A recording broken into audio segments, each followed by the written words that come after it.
বাজেটটা বড় না ছোট এটা বক্তৃতার মাধ্যমে সদস্যরা বলবে। আমি প্রমাণ করতে চাই বাজেটের না, না। আকারটা, আমি পরে- গাণিতিকভাবে বলতে চাই এটা আকারটা মাননীয় না স্পিকার। না, পরে আকার নিয়ে এখন আর বিতর্ক করার সময় নেই, এখন অনেক সময় বাকি, সময় অল্প, অনেক বক্তা, সুতরাং আমাদেরকে দ্রুত এগোতে হবে। মাননীয় স্পিকার তাহলে হুইপ সাহেব একটু বলেন আমাকে যেন বলার বাজেট নিয়ে আপনি বলার হুইপের সাথে যোগাযোগ করেন। মাননীয় সদস্য জনাব Mahmudul Haque Rubel, Sherpur 3।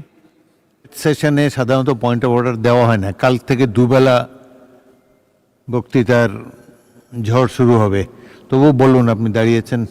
Point of order order. বলুন। মাননীয় স্পিকার, বাজেট হলো গাণিতিক একটা বিষয়, এখানে রসাত্মক গল্পের উদাহরণের বিষয় না। আমি সেই লক্ষ্যে আমাদের মাননীয় বাগেরহাটের সদর এমপি সাহেব উনি যে সুন্দর তরুণের গল্প বলেছেন, আমি সেই পরিপ্রেক্ষিতে আমি বলতে চাই বাজেট ওনারা বলতেছেন বিরাট এবং বিশাল। যখন বড় বিশাল বলা হয় তখন তুলনা করা হয় একটা কিছুর সাথে। তো বাজেট, আমাদের যে জিডিপি অনুযায়ী আমাদের বাজেট বিশাল না মাননীয় স্পিকার। মাননীয় সদস্য, আপনি কি বাজেটে বক্তৃতা দিয়েছেন?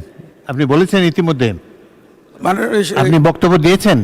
আমি প্রথম অর্ধে দিছি, কিন্তু অরিজিনাল বাজেট বক্তব্য দেওয়ার সুযোগ হয় না এখন আমার। পরে ভবিষ্যতে আমার না কথা দিবে না মানে আমি না, না। হিসেবে যোগাযোগ করছিলাম। পয়েন্ট অফ অর্ডারে এই বিতর্ক করার কোনো সুযোগ নেই।